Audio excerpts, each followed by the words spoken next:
You're listening to the Clean Comedy Podcast with James Creviston and Luke LaCoy.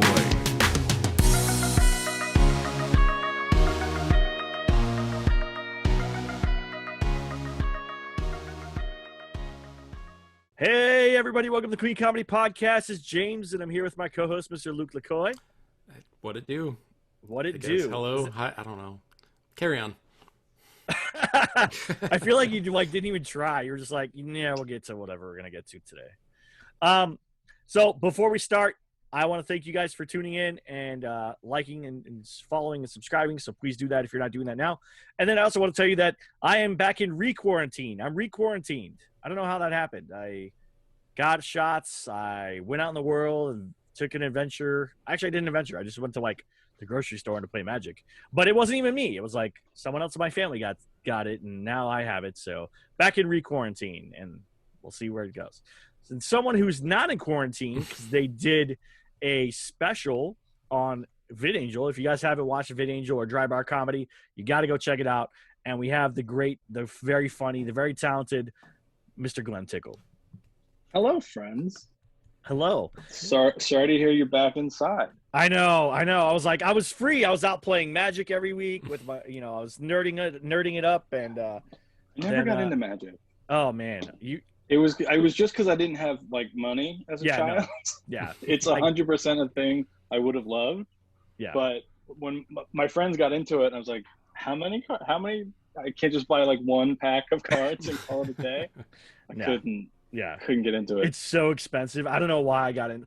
Okay, well, that's not true. I know why I got into it. First, I started playing Arena, the online version, and it was fine. Yeah. And then the world opened up, and so I started learning more about the cards, and I bought built my first deck, which is Commander, which is a 100-card thing. I started playing, and then it just snowed. Now, let's see, 1, 2, 3, 4, 5, 6, 7 Commander decks, which are 100 cards each. Yeah.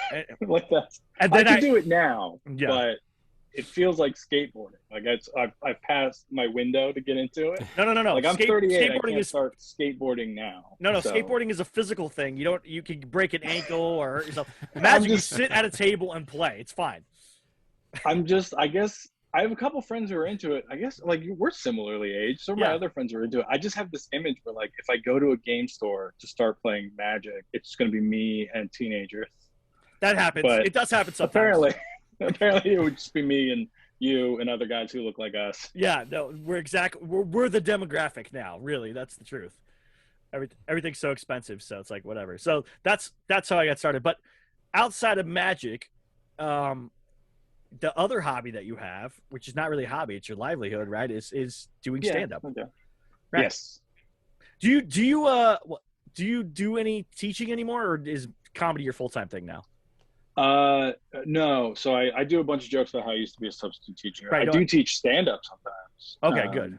But I don't do actual teaching anymore. I do after-school programs for kids sometimes, as a science instructor, where I'll do Bill Nye stuff. Yeah. Just because it's fun and something to do when I'm not traveling for comedy, where I can feel like I have a job that actually helps someone in some way besides just me. What age group do you teach comedy to? I teach teens. I teach at a teen center 3 times a year. I teach a stand-up class. It ranges. I don't think any teens. Maybe there were a couple fairly young people who might have maybe been 19.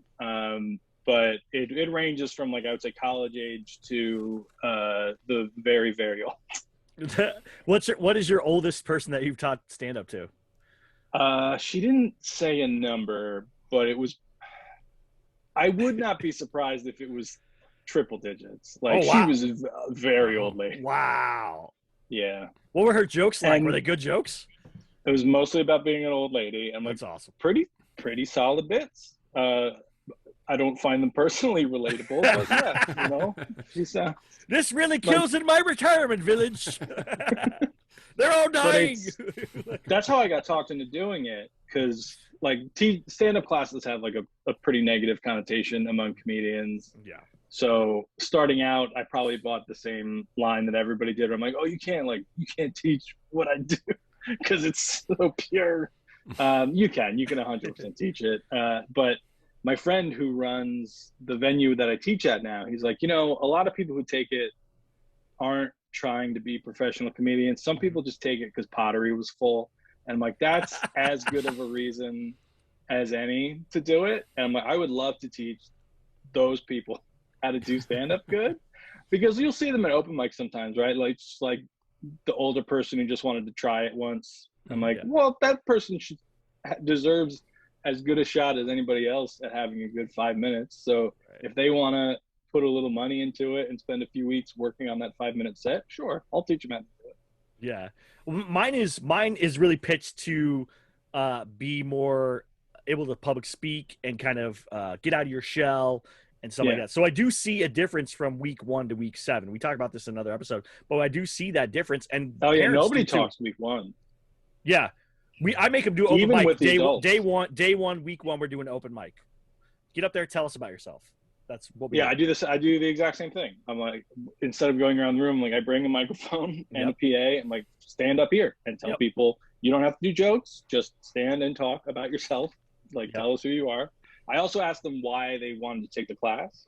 Because it helps me to know, like, if somebody's like, oh, because I want to be a professional stand-up comedian, I will give that person different advice than the guy who's like, I don't know, it just seemed fun. Just want to try it once. I'm like, yeah, like I'll tell you enough for you to have a good time doing it your first time. But the person who's like, no, this is my passion. I'm like, you know what? Here's my email. Like, reach out if you have any other questions. But it also helps with people who are like, they're not sure what they want to tell jokes about, because it's the other question. I'm like, what material do you picture yourself doing? Like, are you going to do absurdist stuff? Are you going to do personal stories from your life? And they'll kind of get an idea, and then we'll start shaping it over the 6 weeks. Perfect. Luke? I was just like the comment earlier with like the random person who shows up at the open mic. I see them usually doing well, like as announcing, hey, this is my first time at an open mic, because they usually get like overwhelming support, and it's a nice thing to see. Then they usually don't come back. I tell in the class, because the guy I took it over from used to tell people in the class, he's like, don't do open mics while you're taking this class.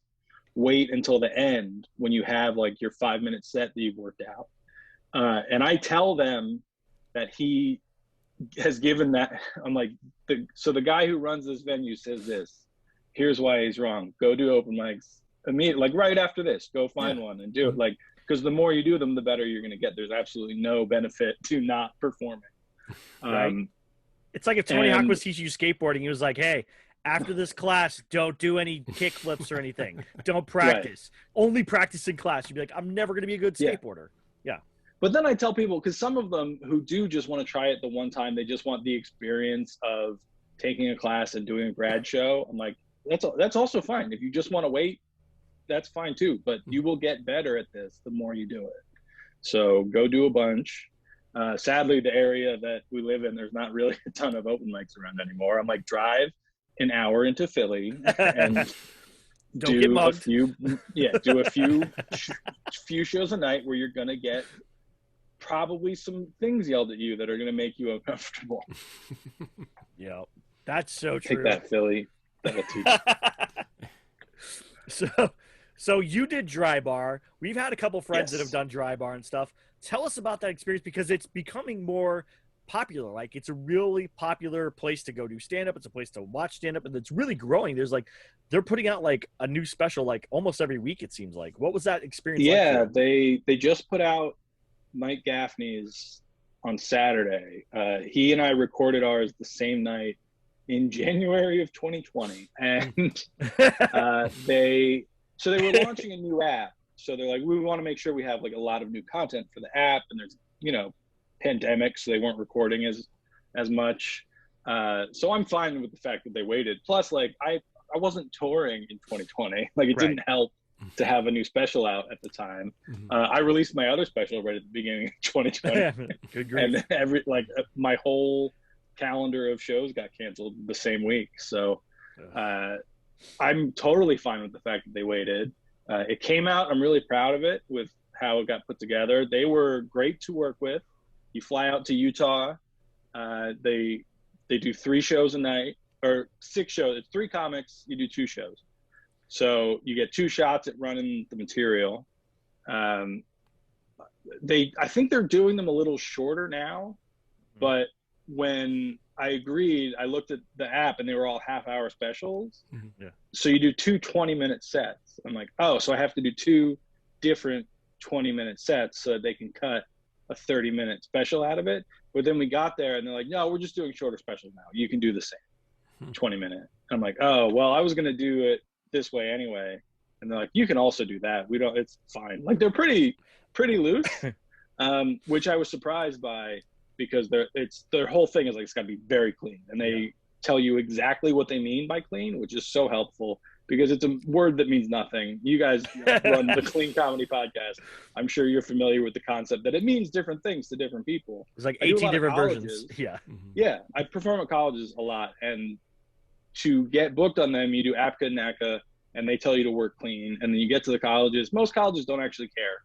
But I always ask, I'm like, is there anything you don't want me to say or talk about? And they're like, well, if you could just do a clean set. I'm like, tell me specifically what that means to you, because my idea of what is clean and your idea are probably different. Yeah. I'm like, it's fine anyway. Like, I'm just going to tell jokes about my kids and why they scare me and how, like, science. So I'm not going to go out and like scream obscenities at anybody, but it does help to know what your expectations are as the booker. So Dry Bar lays it out point for point. They're like, this is what we mean. And it's super helpful, because when I booked it, I started thinking more about it. I'm like, I've been working clean for years, like almost exclusively, because I do all these college shows. But then I'm like, I'm too dirty. All my jokes are way too dirty. Like, they're going to cut everything. My specials are going to be 5 minutes long because they're going to cut everything out. And they didn't ask to review any of the material. They're like, we trust your judgment. Right. Just, if there's something we don't want to put out on our network, we will just cut it from the special. I'm like, I know, but that's my concern. Like, what if you cut 25 minutes of this and there's just me introducing myself and then leaving the stage? But there's a couple jokes that I got into the special that I was genuinely concerned. I'm like, they're not going to let this in. So I asked the producer right before we filmed, because she was being really loose about it. She's like, no, trust your judgment. I'm like, it would really make me feel better if you let me just tell you 2 jokes right now, and you tell me if they would get cut. And she's like, that's fine. So I did. It was the joke about naming my daughter Tess, and then my sister enlisting in the Army and being Private Tickle. And I reference in the special how, like, I wasn't sure they were going to get in. The Private Tickle one especially, I'm like, that doesn't mean anything. Like, that's not that doesn't exist on Urban Dictionary. Whatever you're picturing is your fault. Like, I just said 2 words. Whatever you're doing with them, that's on you, not me. Like, take it up with your priest. I had nothing to do with it. So that was really helpful. And then you just kind of wait. That was the most frustrating part, was not knowing when it was coming out. Yeah. Like I said before, they could have told me the day we recorded it, we're like, we're yet unaware that there's a pandemic coming, but we're still going to wait a year and a half to put it out. But like, it's totally fine. It's not like topical material. Yeah. It's not like, oh, these jokes aren't going to make sense in 18 months. What are you talking about? Yeah. But it's out now and people can watch it. You did some of the jokes that were on your original album, though, like the Mr. Tickle. Yeah, there's a little bit of crossover. Okay. Even with Good Grief, because I actually filmed them like 2 weeks apart. Oh my gosh. At the beginning of 2020, the biggest problem in my life was that I was recording 2 comedy specials too close together. Like, to show what a stark contrast that time was to now. Yeah. I was like, oh, is it too soon? But I asked the same thing. I was like, does it matter? Does it have to be stuff that I've not recorded? Something that we only care that it's clean. That's our primary concern. Like, if it's on something else, it's totally fine. We just want clean comedy that we can put out. I'm like, cool. So I would say it's probably like a third of it overlaps with the other specials, because I usually start and end shows the same way. Yeah. Do dumb jokes about my name, and I close on making the audience yell at Dan. the guy who heckled me 11 years ago or whatever it was. That guy's like, "Stop it, Glenn! I'm sorry." That's probably it's gone on for so long. I want to find that guy. I wish we could find that guy. Just have him apologize. I have a friend who worked with him, and when I was doing the Cozy TV comedy search years ago, I was doing like daily videos to get people to vote for me, and one of the videos was I did a supercut of all the times I made people yelled at. Yeah. And it was just the ones I had on my phone the day I edited that video, and it was still like 3 minutes long. Oh my gosh. And that was 5-6 years ago, probably. Like, it was a while ago. Poor Dave. Yeah, and I know his brother-in-law. Like, where he lives is not that far from me. Like, oh my gosh. overlap. He was at, like, it happened at the venue I perform at the most. Like, it was at Music Fest in Bethlehem, Pennsylvania, and like that's where I'm at probably once or twice a month. So yeah, I feel like Dan owes you an apology. Like, you should just come apologize and just get it over. I believe I drove him off Facebook. So in the joke, I say I filmed the audiences yelling "Boo Dan Huff." We love Glen Tickle, and then I send them to him on Facebook. He blocked me almost immediately. Yeah, of course he did. But I would still like post them. And a sadist. Yeah, and then my friend who worked with him, he's like, "No, I don't think he's on Facebook." I was like, "Oh, I just thought it was because he blocked me." He's like, "Well, it's probably because some maniac keeps posting rooms full of people screaming that they hate him." I'm like, you know what? That's a good point. That's probably what it was. Glenn, you have figured out how to shut down Facebook. All of us should just make videos saying we hate other people. Just do it to everybody. And then no one will be on Facebook, and Facebook will crash. You solved it. I'm just going to do this. I'm just going to do this with the phone book. Just my next hour is going to be boo Aaron Anderson, and then just put the boo, and then just go through the whole list. Just post it every day, and like Facebook's like, what is going on? Why is everybody leaving? It's like, this guy Glen Tickle, he's the only one on Facebook. He's making everybody feel bad about themselves. He's the last one left. I guess it's his now. I guess we have to give Glenn Facebook. Yeah, you run it now. Sorry, Mark, you're out. That's like old Wikipedia on my podcast too. We're trying to rewrite all of it, and we're like, then they have to give it to us. I think that's how it works. I think that's so how that'll be. It works.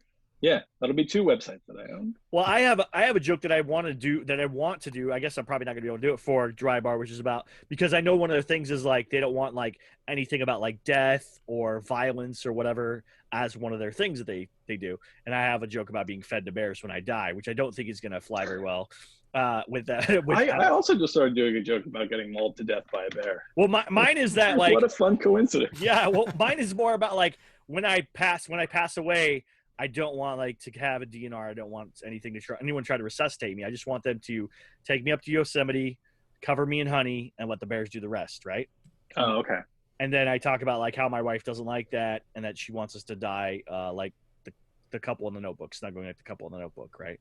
And I haven't seen the Notebook. Do they get mauled by bears? No, they don't. They fall. They snug. They're cuddling, and then they both die at the end of it. They're like 100, and they both die. That's anticlimactic. It is. It's a love movie. It's one of those. What's the guy that writes all the love movies like Dear John and whatever? He writes like 18 million. They're the same story, by the way. I don't know. They're all lady movies, but anyways, so my wife wants that, and then always at every single show, never fails, women in the audience go, "Oh," like it's all sweet, and then I'm like, No, ladies, I think I'm gonna stick with the bears. So then that usually gets like a big like thing or whatever. So yeah, but I know because that's kind of violent and aggressive, like about death, they're probably not gonna let it happen because I know the rules too. Like I'm aware of what they can have. So I'm trying to remember. I think I do the joke with the order that everyone in my family is gonna die on the Dry Bar special. I think you do too. Actually. Yeah. Although we don't die in the joke. It just acknowledges that we all one day will. So I think that's okay. I guess that's fine. Yeah. And that was definitely not one of them that I was concerned about them cutting. I'm always concerned that it doesn't go over well. Right. Like you can even hear it in the Dry Bar special. I lose the audience immediately when you're like, here's the order, everyone in my family's gonna die. And then I do the list of silence and then like win them back over the course of the joke, but it does kind of grind the room to a halt. Yeah. which is why I do it. It's fun. It's a fun little challenge. Well, the other one I have is about serial killers, and so I realize that that's probably going to be too dark for it too. So I'll have to save it for a different special where I make fun of. I tie it into horror movies, so it's like kind of a weird, funny thing, but it just it either does really well with audiences or does really poorly with audiences. Ricky Glore, I think on his does a bit about a slasher movie. Yeah. So, but I think it's like as a like he's talking about a character, not an actual. Yeah, mine goes through a whole thing. So you like would never. Yeah, mine's way bloodier. Yeah, it's more gruesome. It is more gruesome. I stab an audience member. No, no, I don't do that. But that's what I was thinking. So I'm actually writing new material about being a dad and being specifically a girl dad because I have 2 daughters.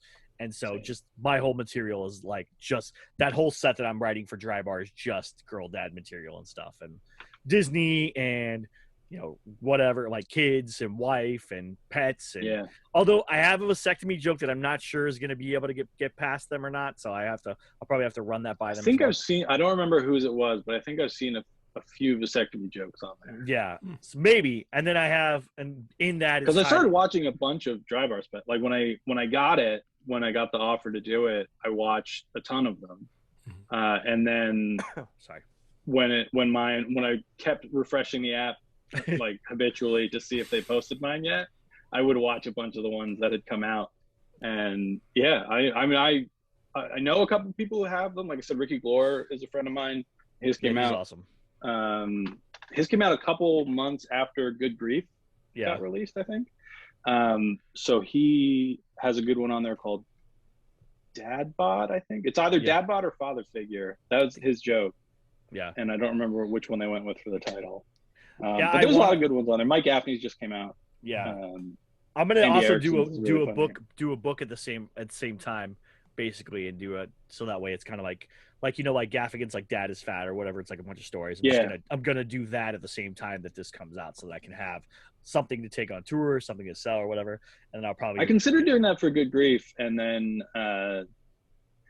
it's weird because processing that event through comedy was a lot different than trying to do it in writing. Like writing it just really bummed me out. Well, what you should do is doing it as comedy was one thing, but I don't know. Well, why don't you take the audio of it and put it through a transcription AI, like a transcription AI, so it writes it all down, and then you could go through and edit it, and then you could form it into a book, so you don't have to do it again, really. I guess the appeal of doing it as a book to me would be stuff that didn't make it into the special might work a little better written out. Yeah. So that would probably be a good starting point, because then I'm not looking at a blank document. I'm looking at least a few thousand words. Yeah, and then you could go and change it or whatever and stuff, and add things or modify things. Maybe there's something you couldn't put in there because you didn't process that yet, but now you can put it in the book. And it would be a good thing to sell too. I found video from an earlier performance of it, and it had probably a solid 15 minutes of stuff that didn't make the final version for whatever reason. But I'm like, I like it, but it doesn't make sense to put it out anywhere now. So make the book. Sonics.ai is a transcription service. You can upload audio or video to it. It goes through it and listens to it. It writes it all down for you. It breaks it down. It's about 97% accurate, so you don't have to worry about something not working. And then you can just go through and edit it in there. And then you can also download it into a Word document or PDF or whatever and make your own edits and stuff. I might give that a shot. That sounds like a good starting off point. Yeah, and it's cheap. I think it's like $1 an hour or something weird, like it's something stupid. So yeah, you can do it. It's amazing. I use it for all kinds of stuff. Like if someone sends me a video and they want me to rewrite a joke and they're not sure what the joke, like they're like, I don't have it written down. I'll just use that transcription thing, transcribe it, and then I'll go and break down the joke and work it out or whatever and stuff. So it works for anything. Cool. There you go. Luke, you had a question? Yeah, I was wondering how your magazine Jerk was doing. It's surprisingly well. I'm looking around to see if I have a copy.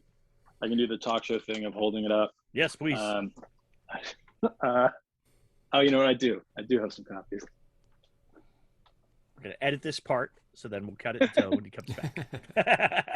Cut out the boring part of me walking away. Yeah, Jerk magazine. That's magazine.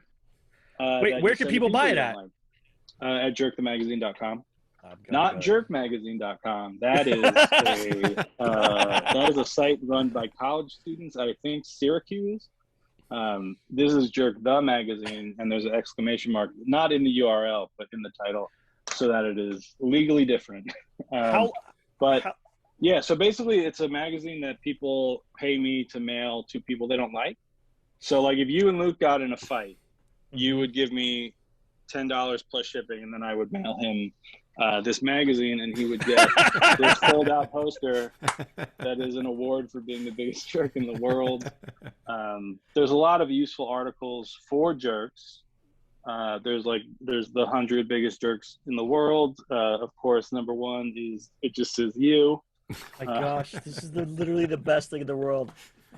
There's some fiction about a jerk that I wrote. It's about my friend Ben Youngerman, but I changed his name to Ben Bungerman so that he couldn't sue me. There's a defense of the jerks in Animal House of like the frat guy, the dean, and the weird ROTC guy. Yeah. There's a great article about balloon artists. Oh my gosh. How long did it take you to put this together? A year. It took a year of my life to do one issue, and I have to do 3 more. Do 3 more? Yeah, because I did it as a Kickstarter. So one of the stretch goals was I would do a 4-issue run, which was a mistake. And most of the year was just doing like admin stuff, like figuring out what printer to use and like what weight paper are magazines, and learning to use the software to do layout, and conducting the interview with the woman who paid to be on the cover. She paid to be on the cover? That's not a stock photo. That is a woman who paid me money because she wanted her face on the cover of this so that when she mails it to dozens of people, they know exactly who it came from. Is that her real name, too? Yeah. Yeah. Oh, my gosh. Wow. There's a 2-page article. Wynnum or Jen Wynnum? Jen Wynnum. Oh, yeah. She's a copywriter, and you can see I wrote a 2-page article. I interviewed her for it, but most of my questions were just why. Why did you do this? This is not a joke. Why are you? I didn't think anybody would take me up on the offer to be on the cover of this dumb magazine. And she's like, "No, it's hilarious. I love it." Was that one of the Kickstarter like goal things? Yeah. Like you could be on the cover, and you had 4. Because I read a couple articles about like strategy for getting your Kickstarter to succeed, and I've done a few other things through crowdfunding, but never specifically on Kickstarter. And all of them said put in a crazy high reward level that people can back at, because it'll make the rest of them seem more reasonable. So this was $500. You get to be on the cover of an issue of Jerk magazine, and 2 people did it. And the second person didn't even take me up on it. Like when I sent out the surveys to be like, hey, I need a picture of you and we'll set up an interview. He's like, you don't have to send me any of the rewards. I just wanted to back the thing. I was like, you gave me so much money, you absolute lunatic. Like, is this a money laundering thing? What is it? Is it Brewster's Millions? Why did you do this? But so he's not going to be on the cover because he doesn't want to be, but he gave me the money anyway for some reason. Do you need someone else for the other 2 covers? I might have to. I've got 3 issues left to do. So the one, it was going to be me originally because it seemed like how Oprah put herself on the cover of O magazine exclusively for years. I'm like, that's hilarious. That's the most wild thing to do. So I'm like, well, like I put myself on the list of biggest jerks in the world. I think I'm number 100. I'm 100, and then it goes up. Who's number 1? Which is you. Bill Gates. Not you specifically. It just says you. No, Bill Gates is number 6. Yeah. The Bezos? top 10 is mostly billionaires. Bezos is 3. Let's see. Jen Wynnum, our cover model, is number 2. Nice. And then it's Musk is number 4. No, Mitch McConnell's number 5. Can't do Musk. Oh, Jack Dorsey, the Twitter guy, is number 7. Yes. Thomas Edison is number 9. So that makes sense. It runs the gamut of history. That's hilarious. Okay, what number is Abraham Lincoln? I don't know if he's on there. I know George Washington is. Yeah, but Lincoln wrote mean letters to people. I mean, yes, he did burn them, but one I think got out, and then that's why he ended up burning them after that. Yeah, I remember right. I would have made him like number 50. I'm trying to read real quick. So, let's see. We've got several. George Washington is number 70. Did I put Lincoln on here? I have to redo the list for next month, so he might bump his way up to the top spot. But also, there's a bunch of them are just names of people from Kickstarter, not the people who backed it, but the people they're sending it to. So if you read it and you're like, who are half these names? They're not celebrities. They're just people who are getting this magazine in the mail. There's also my third grade teacher. She's number 40 because I hold a grudge. She's dead now. She'll never see this. But yeah, she's on there. Do you give the reason for each one of them, like why they're a jerk or why they're on the list? No, I could have. I thought about it because like I modeled it after like the Billboard charts, and they have it's like name, album title, like other info, and I just got lazy because I had a whole magazine to write. James, No. jeez, Right, what more do you want from me? Sorry, put my name on the list. I just made the jerk list. Yeah, I know. I have Chip Dipson and Dip Dobson, which is a joke from another podcast that I listened to, are the only made up names on there. The rest of them are all real people. Yeah, Ben Youngerman, he's number 8. He's right above Thomas Edison. Ben Youngerman, I know that name. Why do I know that name? Because I said it 5 minutes ago. He's my nemesis. He's the guy the made up jerk story is all about. Oh yeah. This one is all about him. We've probably talked about him before. It's a long running joke. He's actually my friend, but it's a long running joke that we hate each other. So we're really mean to each other online all the time. Because then I don't have to be mean to other people. Like it's an event. Like anytime I want to post something mean about someone on Twitter, I just do it about Ben. Right. And then I don't get flagged. Like I don't get my account suspended. What I'm going to do for this podcast episode is I will take 5 people who write comments in the comments for this episode, and I will send them. I will get 4 of them will get a postcard, and 1 of them will get the magazine. That's what I'm going to do. That's all. Oh yeah, I have postcards too. Yeah, I'm gonna do the postcard. That was one of the Kickstarter rewards, and then I had a bunch of them left over. So I'm like, oh yeah, I'll still send these out. Yeah, those are really fun because I ask, like the magazine's not customized. It's not like those books where your kid has an adventure with Spider-Man. It's just the one thing that goes out to everybody. But the postcards I get to write specifically for everyone, and a lot of them were sent as jokes. It was like people sending it to their boyfriend or whatever. I was like, haha, isn't this a silly thing? But some of them were real. And like, I always ask them like, why is this person a jerk? And they're like, because he killed my mom. Or I don't remember any of the specifically terrible ones. So you got to send one to a prison or something is what you're saying. Yeah, a few of them were like really vindictive. And I was like, yeah, nice. That's exactly who I created this for. This is amazing. How hard was it to create the magazine? Like, could you see yourself doing a not this magazine per se, but a magazine like every single month or bi-monthly or something like that? 6 issues a year, or something like that. It'll probably be quarterly for this one. I can only because like writing it was probably the easiest parts. Like there's some contributor pieces in here. Like I didn't write every word of this. Right.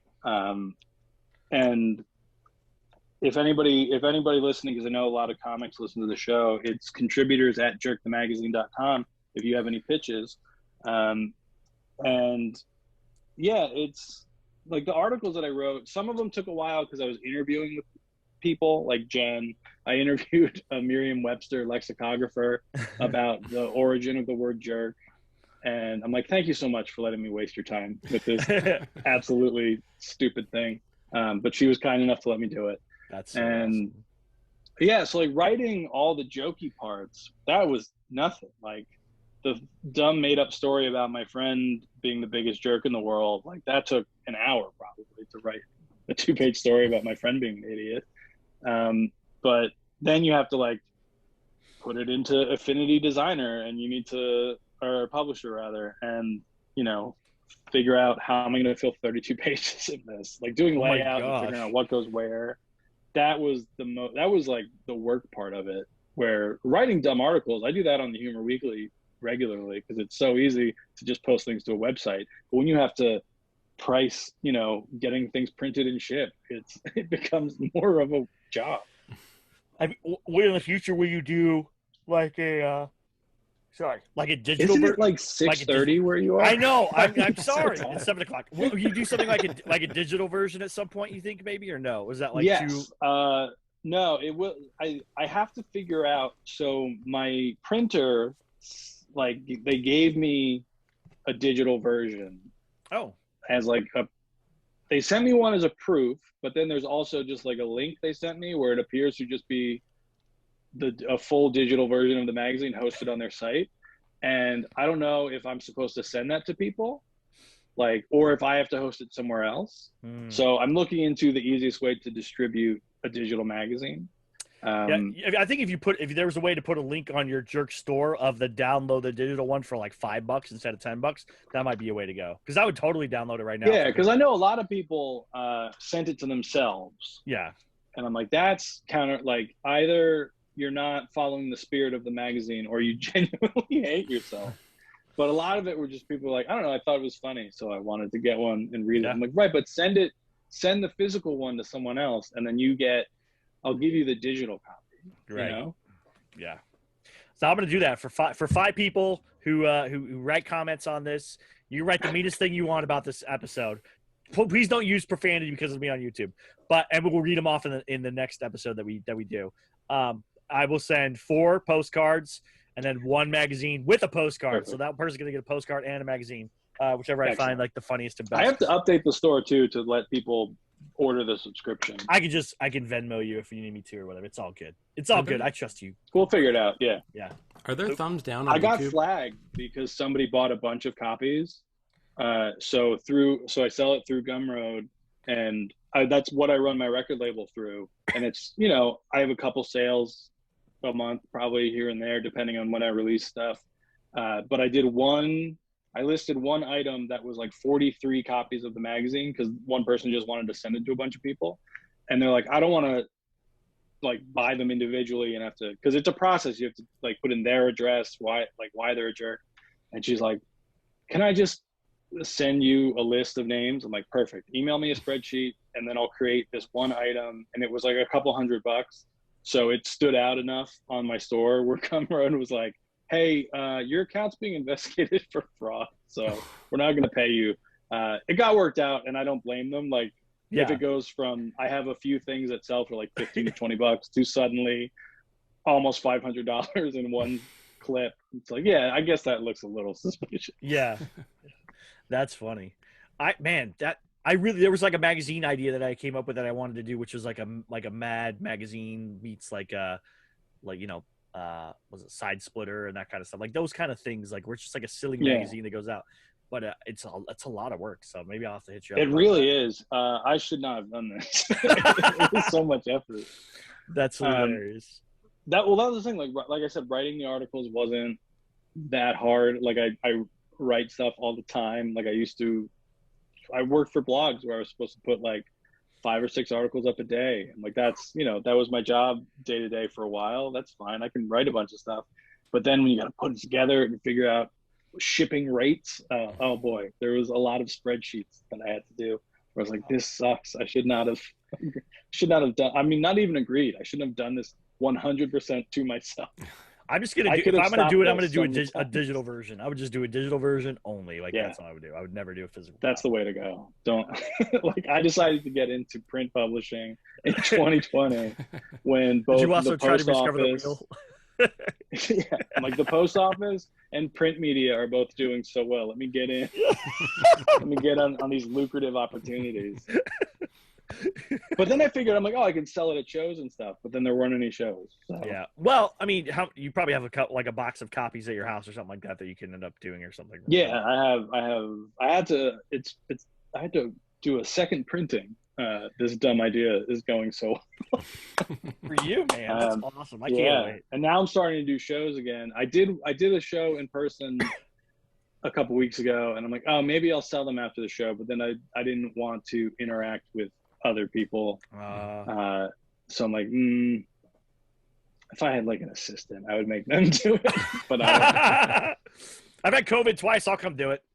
I know, yeah. You'll be my man on the front lines. There you go. Like, listen, I already beat this thing twice, and I got the vaccine. We're good. Yeah, so, I just got triple vaxxed. I got the booster the other day. Is there a real booster? Okay, I haven't seen. How far afterwards do you have to get that? Is it 6 months later? I don't remember. I think it was like 6 between because I got it early because my immune system hates me and is trying to destroy me. So I have to take medicine to like shut it off. So they're like, oh, you should probably 100% get this as soon as you can since your immune system doesn't work good. So yeah, once the third one went through, I got it. So I have a trip to Omaha next week. That's my first like real travel thing. And I'm going to see how that goes before I agree to too much else for the year. Yeah. Man, that's awesome. Well, I hope it goes okay. Where can people find all the stuff about you? Where can they find all your different blogs and stuff like that? If you go to glentickle.com, it's all the links are on there to Jerk the Magazine, to I think to the Dry Bar Special. If not, it will be by the time I get off this call. I'll update my just glentickle.com has all my social media links and stuff. So that's pretty. Go follow me on TikTok too. Are you doing TikToks?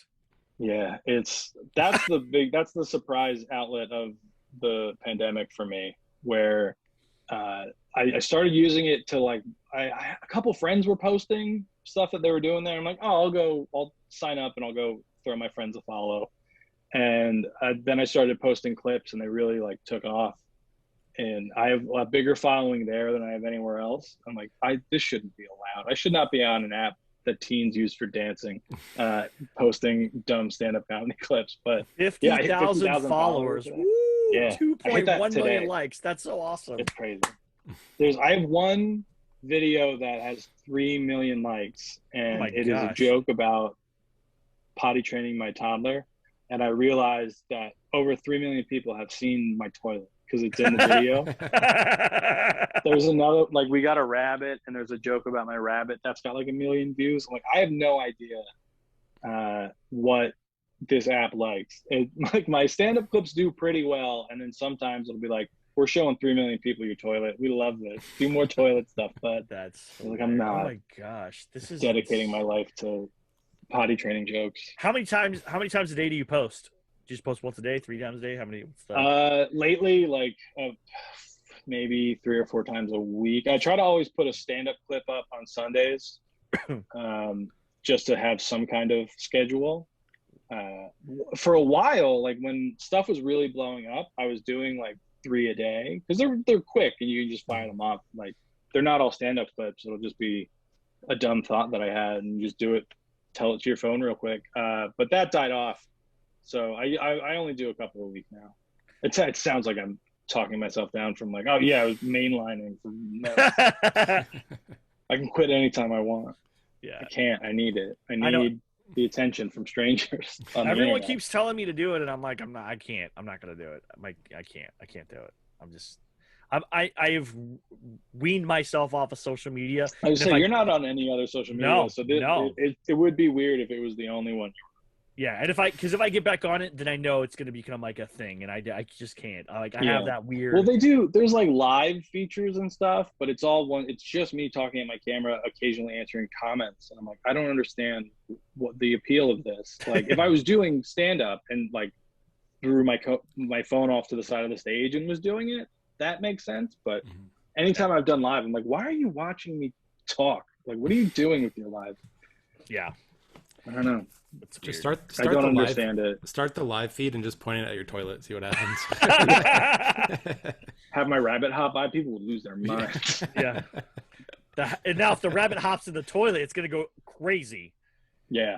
I did. So my 2 biggest videos on there are when I first introduced my rabbit and the one about potty training. So I tried to do one that combined both of them, and like I brought the rabbit and like I forget what the joke was. The joke was I was gonna potty train my rabbit, and it didn't. It got like 50 views. So I don't know. sometimes stuff will do huge numbers and you try to recreate it and it just doesn't, the algorithm doesn't care. That's insane. It's just playing with my heart is all it is. Wow. Well, thank you again. Go ahead and shout that out one more time just so everybody knows where to find you. Yeah, if you just go to glentickle.com, it's got links for days. You can find me anywhere. If you just do @Glen Tickle on whatever social media you use, I'm on there. Except for MySpace. That's a different Glen Tickle. No. Oh, we should harass him until he gives it He up. offered it. No, he offered it to me years ago. I'm like, it was when JT was bringing it back. He's like, hey, I had this from before, but I don't use it if you want it. Like, this is going to last 3 days. Yeah. And I was right. You were correct. All right, Yeah. Luke, where can everybody find you at? If you're hearing this, you can find me at James E. Crowson on TikTok.com. No, I'm not there. That's not it. I swear, do not make that. Nobody make We're going to make a fan account and just I post know. clips from I'm your like, show. ugh, gross. That'll be the worst. I mean, I have enough pictures of James and video to, I'll manage it for you, James. Don't worry. We'll get you going. Luke's got it under control. No, I don't want. We'll get I don't you to want 50,000. it. Ugh, gross. The sad part is with how I am, like it probably would do well. It's just I don't want that. I don't want to deal with any of that stuff, dude. I don't like it enough. I'm personable. It's like so I like weird. I don't like that stuff. When when like the rabbit video did really well, I got so much unsolicited rabbit advice. Like, I didn't ask for your rabbit tips, but thank you. And so I would just start blocking people, but then they would find me on other platforms to be like, hey, I can't find you on TikTok anymore, but I wanted to tell you some more rabbit stuff. I don't want to hear it. It's like the guy who comes up to you after the stand-up show is like, I've got a great story that you could tell on stage. And we go and you're the worst go people. great, and you're like, and it's always racist. Always. Every single time. Always a racist joke. Single Always. time. Every single time. Every time it's a racist joke. It's never a joke that doesn't make me physically uncomfortable. Yeah, where you're like, please stop talking to me. I don't. Yeah. Yeah. I will have to go donate to the NAACP after this because of you. Thank Right. you. I'm gonna feel guilty just hearing it. Yeah, Like, yeah. I'm gonna have to start apologizing to every person on the street. Hey, look, I'm sorry. I just listened to it. Okay, I'm sorry. Yeah. Just listen to it. Like, it's what it feels like. It's like, Jesus. I just politely nodded along because I was trying to get him to buy a magazine after the show. It wasn't. Yeah, I was It not wasn't agreeing. tacit support. Yeah. No. All right. Thank you so much, Glenn. Thank you, Luke. Thank you, everybody, for listening. Please like, subscribe. Please go check out jamesdcrepston.com or ComedyPreneur.com. All that stuff has it on there. I'm going to make a magazine. Thanks to Glenn, I'm going to figure out how to do this. I'm going to make a magazine. I think it's the way to do it. And I think Affinity Publisher is very affordable. there you go. That's what I'm gonna have to do. I'll do. I'm not gonna fall down the rabbit hole of a physical book, but I will make a digital magazine that comes out every month or 2 months or something like that. But I also do want to write for Jerk the magazine because Jerk the magazine. Jerk the magazine. So we'll do that and we'll get that going. So thank you, and don't forget, 5 people write some stuff on there. Don't write anything. I cannot wait to send these. Do not write anything obscene. But if you do it and you write it, then I will pick 5. I will name them on the podcast. I'll send 5 postcards, obviously, and then one of those people will also get a magazine. So write it up, people. Can't wait. Come to YouTube and do that. I can't wait to read the comments. These are gonna be great when they come. They're gonna be terrible, but I'm gonna love them anyways. Oh yeah. I can't wait. All right, thank you so much, Glenn. Thank you everybody for listening. Thanks for having me back. Have a great week and bye.